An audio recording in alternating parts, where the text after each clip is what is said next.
Massively multiplayer online role-playing games have been around for years now, but it's taken this long for the genre's breakthrough hit to finally emerge. But World of Warcraft is indeed that game. This is just an incredible accomplishment and an incredibly fun game above all else. It's filled with basically everything that's ever been great about the massively multiplayer online RPG genre, and it delivers a lot of new stuff as well, and just fills you with a sense of wonder as you explore the game's incredibly huge and beautiful world. It's just a one-of-a-kind experience, and it's something that's recommendable to pretty much everyone. So regardless of what you may think of this style of gaming, this is the sort of game that you owe it to yourself to check out. It's just really mind-blowing and staggering, and makes you glad that you are someone who plays games and feel sorry for people who don't. One of the most striking things about World of Warcraft is that the game takes place in this incredibly huge and seamless world.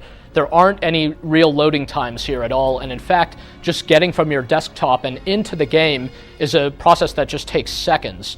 Basically, you can run around through the world and watch as the scenery changes, as the weather changes, as the lighting changes. All this stuff just happens all around you, and the whole thing just feels so cohesive and is so rich with detail that you really do feel like you're in this other place.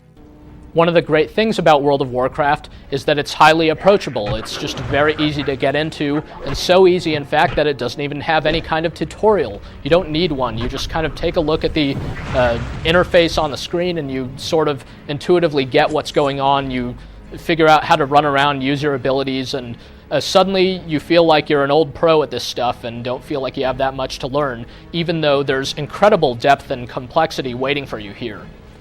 Another one of the surprises is that World of Warcraft is really just an action-packed game. It's not kind of weighted down with the slow pacing that you'd expect from an online RPG. It's not weighted down by a lot of the boring downtimes and just the sense of a grind that you're doing the same thing over and over and over just for small gains. So instead, you have this fast-paced combat which almost feels more like an action game. It's definitely much more reminiscent of something like Warcraft 3 or Diablo 2 than it is of other online RPGs.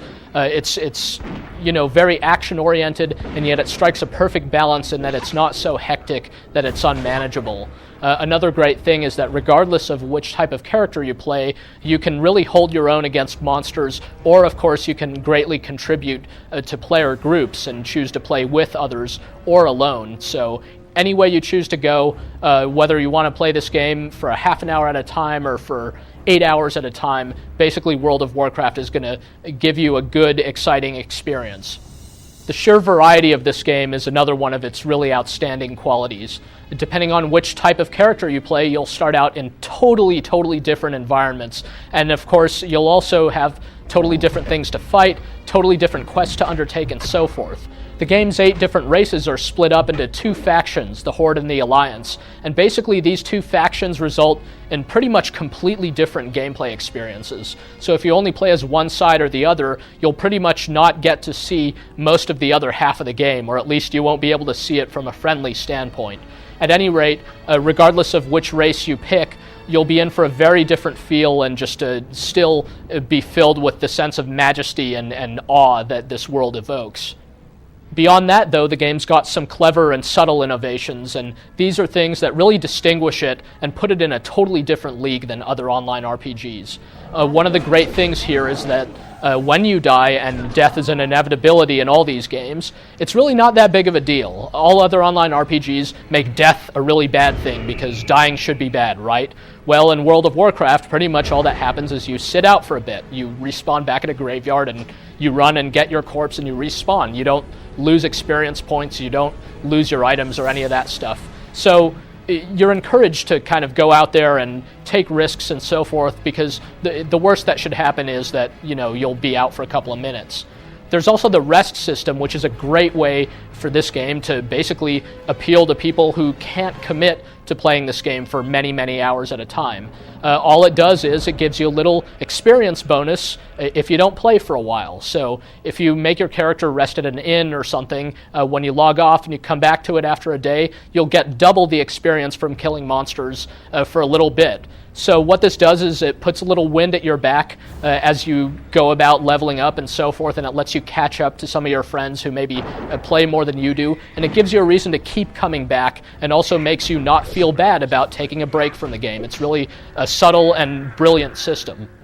Also, if all the questing and combat isn't necessarily your suit, or if you want to take a break from it, there's the profession system. So you can gather herbs and things, or mine for ore, and kind of skin animals for leather and stuff like that, and then produce these things into alchemical potions or different armor and weapons and so forth.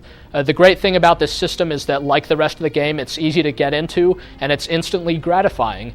Pretty much right off the bat, you're making stuff that's immediately useful either to you or your friends, and you could send stuff off to your friends via the game's cool in-game postal service, which is one of the great little touches. It's what helps give this game personality, because it's sort of this fantasy setting, kind of like Tolkien and all that, but at the same time it's got these modern touches like subways and rifles and so forth. So the world of the game really has its own personality that's always brought to life through the incredible art direction and the amazing audio that you'll hear as you explore around and just go about your business. World of Warcraft also has a player versus player combat system, which on most of the game's realms or servers is purely consensual. So if you don't want to get jacked by other players, you could just avoid the PvP combat and things will be fine.